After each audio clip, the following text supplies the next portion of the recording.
You're watching Drakewing Gaming. Enjoy the video.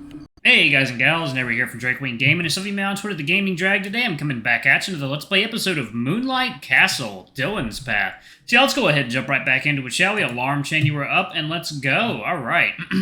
I gave Liam a light prod with my elbow to stop him before he had a chance to cross another line. What? This time I'm saying it to a friend, not the council president. Clyde appeared more relaxed after hearing that, and my worry was lifted enough that I was able to crack a cunning smile at Liam. What? Don't you dare! That was cute. Hey, Clyde, what's the plan? I laughed at Liam's desperate attempt to steer our conversation back on track. In the meantime, Clyde pulled open one of his big drawers and dove in it. His head was pretty much completely obscured while he was shuffling through the drawer, and he was happily wagging his tail the entire time. Ah, there you are. Clyde showed us a book. From looking at the cover, I assumed it was a collection of recipes. I've been thinking about it for a while now, and my interest was piqued by several of these options. I'd like to hear your opinions on them. The dragon pointed at a few items in the book. All the things he picked were very fancy and definitely way too complicated for us to make. However, knowing his taste, I wasn't surprised. Clyde, how do I say this? These are way too hard for us. You'll have to lower the bar there. You think so? I don't need to be a chef to see that. Do you have a proposal then?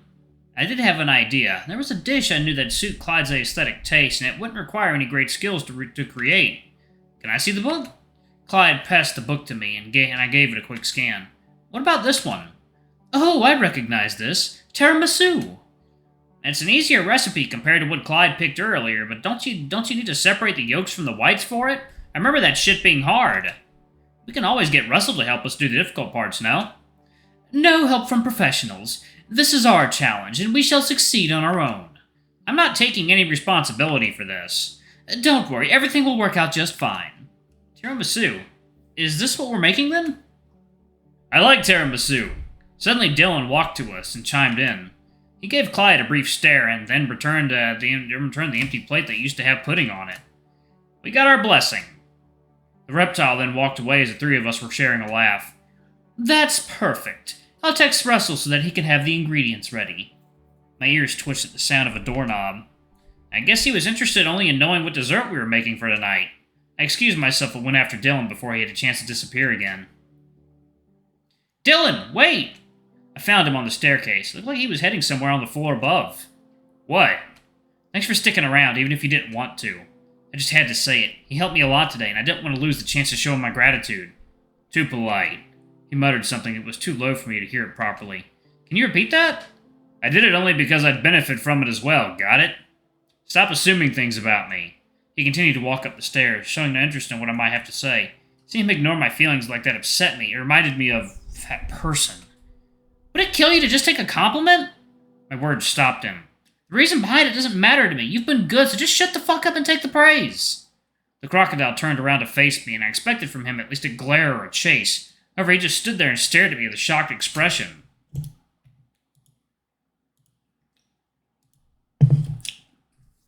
I covered my mouth, realizing that I just raised my voice at him. Ashamed of that, I fled back to the council room. I caught a glimpse of Dylan extending his arm forward in an attempt to stop me, but it was to no avail, and I was already far out of his reach. Apparently, Clyde and Liam were still in the council room. It seemed they were waiting for me. You good? Did he yell at you or something? Liam assumed the most likely scenario, and I just went along with it so that I didn't have to explain the disheartened look on my face. Yeah, something like that. Let me give you some advice because you seem to be interested in Dylan. Just don't. You're not helping. I'm serious. I've known that guy longer than Patrice has, and he's unpredictable. I disagree, Liam. Sorry for barging in, but I wouldn't want Joel to think that it's okay to abandon someone only because they're difficult to approach. You guys haven't seen it yet. Why do you think people were scared of him, Clyde? The dragon was quiet. It seemed he wasn't able to provide a proper answer. He probably knew that the crocodile's grumpiness alone shouldn't be bad enough to constantly keep people away. Don't tell us. I don't want to hear it. Both Liam and Clyde turned to face me with an astonished expression on their faces. All of us have things that we don't want to say or aren't ready to say. Dylan himself should be the one to speak, not you. Fine then, if that's how you feel about it. You have my warning at least. Liam took his belongings and walked toward the door. You're leaving? Yep, got stuff to do. I'll see you later at Russell's. Liam left the room, and it was just me alone with Clyde. I couldn't stop thinking that the lynx might have decided to leave just because of what I said. Come here. Sit down. Gently, Clyde tapped the top of his seat that I usually sat on, and he was, at the time, working on his laptop. He really was incredible at multitasking. How do you feel? I don't know. I feel so many things. I can't explain it. I feel confused and annoyed, but also guilty. Am I upset? Let me tell you something, Joel. This stays between you and me, okay? Slowly I nodded, and the dragon put away his laptop so that he could pay his full attention to me. You're a very kind-hearted person, and it shows. I like how you always care about others, even the ones you just met. Do you think that's bad? No, absolutely not. Quite the opposite. I apologize for my words, if my wording misled you. That wasn't the message I tried to convey. Even if my face was saying otherwise, I wasn't upset at him. Good deeds are seldom forgotten, though mistakes are bound to happen at times. Still, when such times arise, so long as the past deeds are remembered, everyone deserves forgiveness, and they shall receive it. That includes you too, Joel.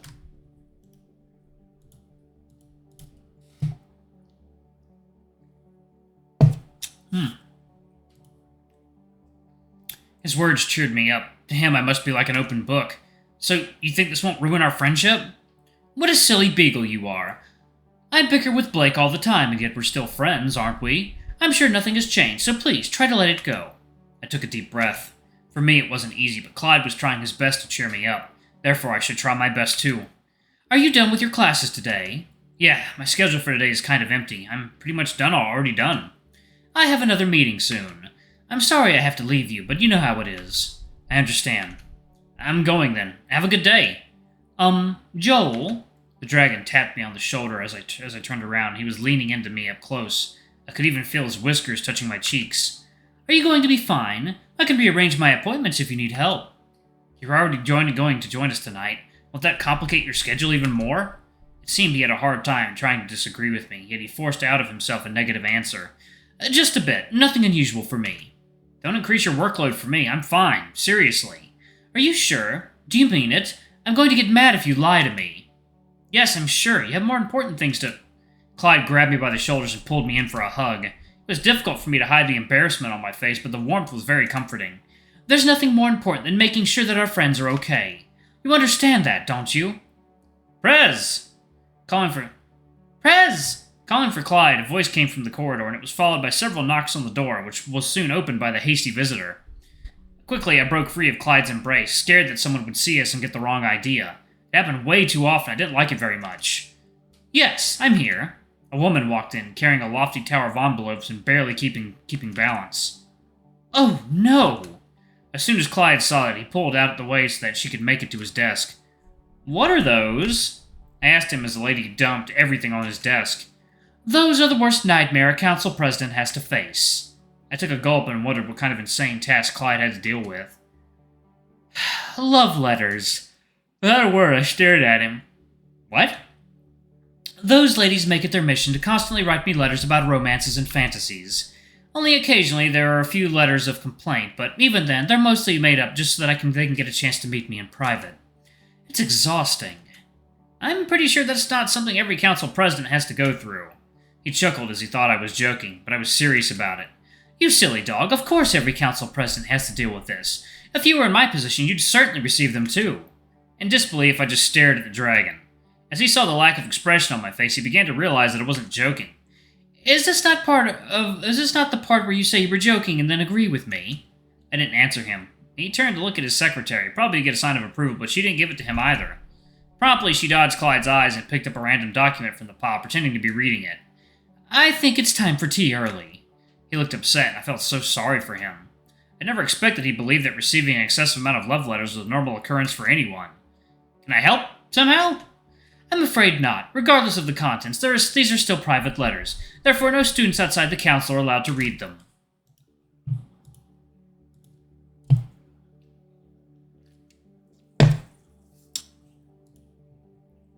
Oh, so join the council and read the love letters addressed to me, okay? However, if you ever consider joining the council, you'd be more than welcome. I rested my palm atop the side of my forehead, unsure of what to say. Joining the student council wasn't exactly something one could easily do without thinking it through first. It was an important decision that would totally affect my routine. I'll think about it. It's fine, you don't have to. There are tons of work here, and I myself wouldn't recommend you join the council unless you had the right mindset. I'll be going then, sorry. Excuse me. Clyde waved goodbye to me as I walked out. After I'd closed the door behind me, it took exactly one step of walking before I bumped my face into someone's chest. Oh my god, my bad, I didn't see you! I was too busy panicking to recognize the person I ran into. All my mind was focused on was the fact I was diving headfirst into a guy's fluffy chest. It was utterly embarrassing.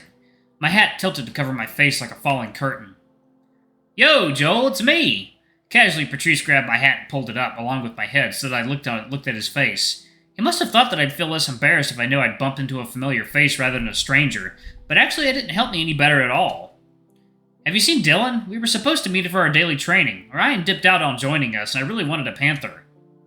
A partner, not a panther. Partner. The latter part of his sentence got stuck in a loop in my head.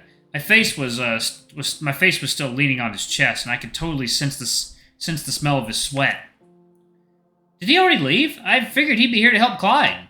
I took a deep breath, trying to control myself before he had a chance to notice that I was having a breakdown. Yes, he was here, but he left a while ago. I wonder what happened. It was not like him to show up when we were already agreed to meet. Just as I'd calmed down, listening to Patrice made me realize that what I'd said to Dylan earlier did stick in the crocodile's mind. Do you know where he went? Maybe I should search the other floors. No, but I can help you. Help me search for him? Actually, I really didn't want to see Dylan right now. I had no idea what would happen if we met, and I was scared. No, not that. I caught myself saying that and regretted it. You wanted a partner to train with, right? I can help you with that. Patrice moved backward to get a better look at me. He was mumbling something under his breath the entire time he was evaluating my body. You look more like a nerdy type and don't strike me as someone who exercised. Well, if you did, Ryan would have told me and most likely dragged you along. I screamed internally. This tiger knew my childhood friend well, and the things he said were accurate. I wanted to start. I don't move much, and I thought I could use some training.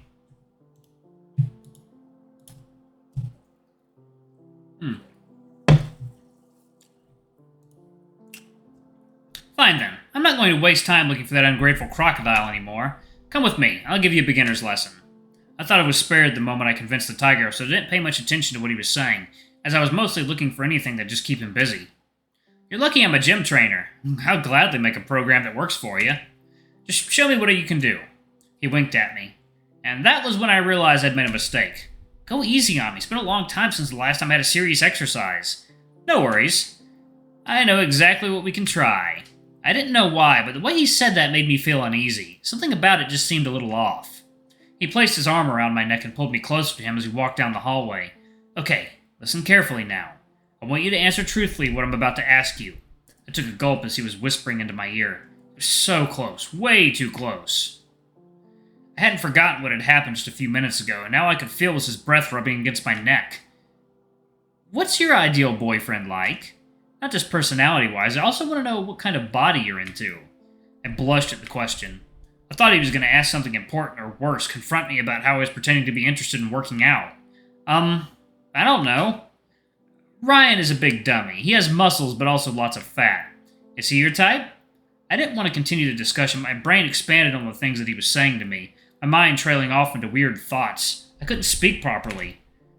You don't even know if I like boys. Patrice pulled himself away from me upon hearing that.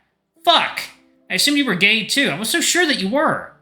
I shushed him with a sudden noise that resembled half a cough and half a choke, trying to buy myself time to collect my thoughts. I am, but you're going too fast. My bad. I can't help it, especially when seeing someone this good-looking.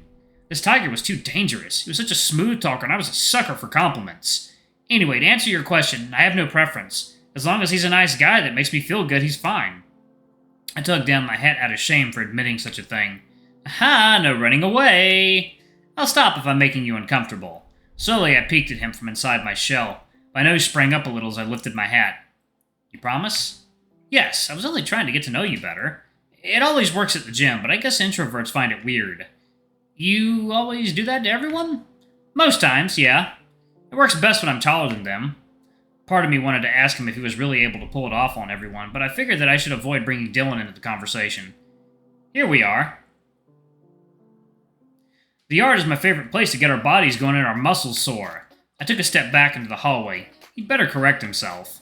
I'd be fine with the sweating, but I wouldn't say the same about getting sore. Don't worry, it's nothing bad. Patrice began to move around and showed me what to do, and I was simply following along. He never took his eyes off me. It seemed he was testing my stamina, speed, and endurance. I had a feeling that my performance wasn't exactly the only thing he was looking at. However, I couldn't really prove it. This music, I love it. You move quite fast for someone who doesn't exercise much, but your stamina is still lacking. Yeah, I think I can see that. Let's do some stretching. Do you know how? Don't force it if you feel any kind of pain.